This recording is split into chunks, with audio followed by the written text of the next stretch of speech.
Ou Ekkie Eekoring was baie hartseer oor sy akkers wat weggeraak het. Tinkie het hom probeer troos en gesê hulle moet na oupa Uil toe gaan om hom raad te gaan vra. Dit was laatmiddag toe Ekkie en Tinkie by oupa Uil se boom opdaag. Ag, maar dis 'n lekker verrassing om jou weer te sien, ou Ekkie.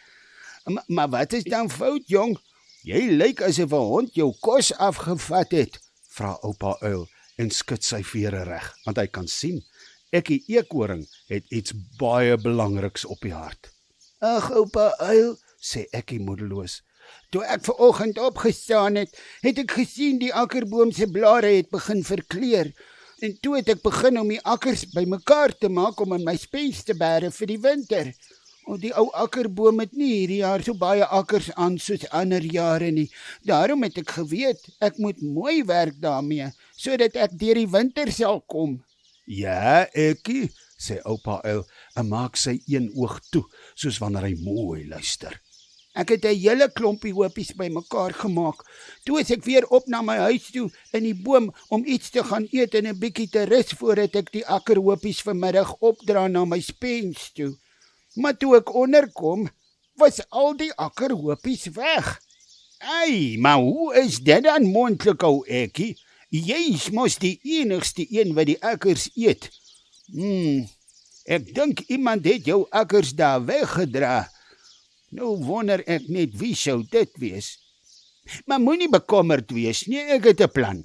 En ons gaan sommer gou agter die kap van die byl kom. Gaan jy nou terug na jou akkerboom toe en gaan rus goed. Ek sal môreoggend vroeg daar by jou in die akkerboom wees en dan vertel ek jou wat ons gaan doen. Baie dankie, oupa Uil. Ek het geweet oupa Uil sal my help. En dankie ook vir jou, Tinkie. Jy het vir my goeie raad gegee om na oupa Uil toe te kom vir raad, sê Ekkie. En daar vertrek Ekkie Eekoring weer terug na die groot ou akkerboom toe. Nog voor die sonnetjie die volgende oggend uit sy bed is, was oupa Uil al by Ekkie Eekoring se huis in die akkerboom.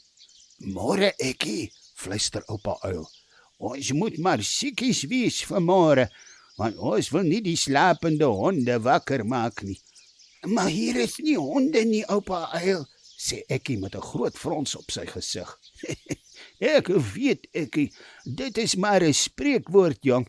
Dit beteken, ons wil nie diegene wat dalk jou akkers weggedra het, laat agterkom ons is al wakker nie. Verstaan jy nou? Vra oupa Uil. En nou verstaan ek, sê Ekkie. En nou goed, ek gaan nou heel bo op die boom se top sit en rondkyk om die boom.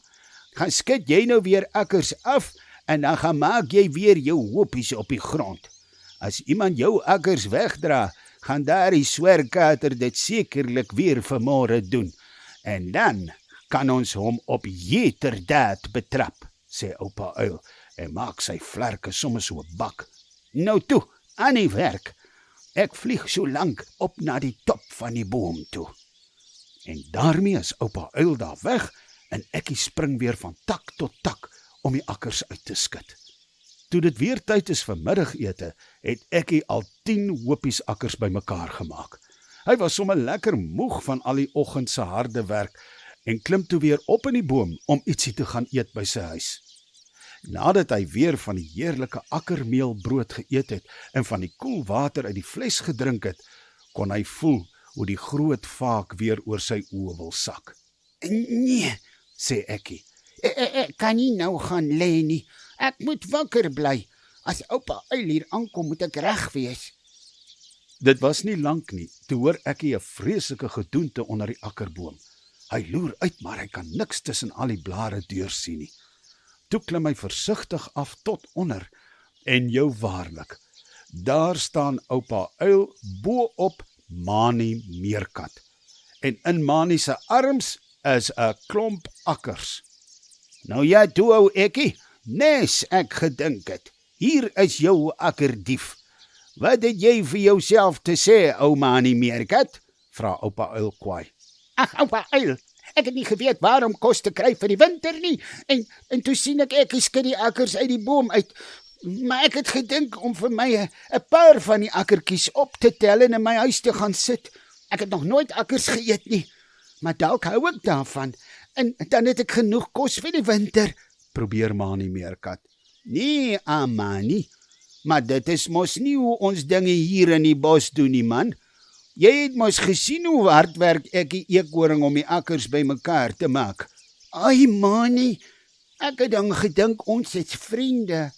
Hoekom het jy nie net vir my gevra om vir jou ook akkers uit die boom te skud nie? Ek sou dit mos met die grootste liefde gedoen het, sê ek seer gemaak. Nee, ou Manie, jy is nou besig om verskonings uit te dink om weg te kom met hierdie lelike ding wat jy aangevang het. Ek glo jou glad nie. Meerkatte eet nie akkers nie, hulle eet grondworteltjies en goggas. Dis omdat jy lui is dat jy Ekkie se akkers wou steel. Nou gaan haal jy al die akkers wat jy hier weggedra het en jy kom sit dit hier onder die boom neer, sodat Ekkie dit na sy huis toe kan opdra. En vir jou straf gaan jy nou hier onder hierdie boom vir Ekkie help om die akkers wat hy uit die boom skud, almal op die grond bymekaar te maak en 'n netjiese hoopies te pak. Hoor jy vir my baie mooi? Ja, oupa Uil, sê Manie Meerkat skaam.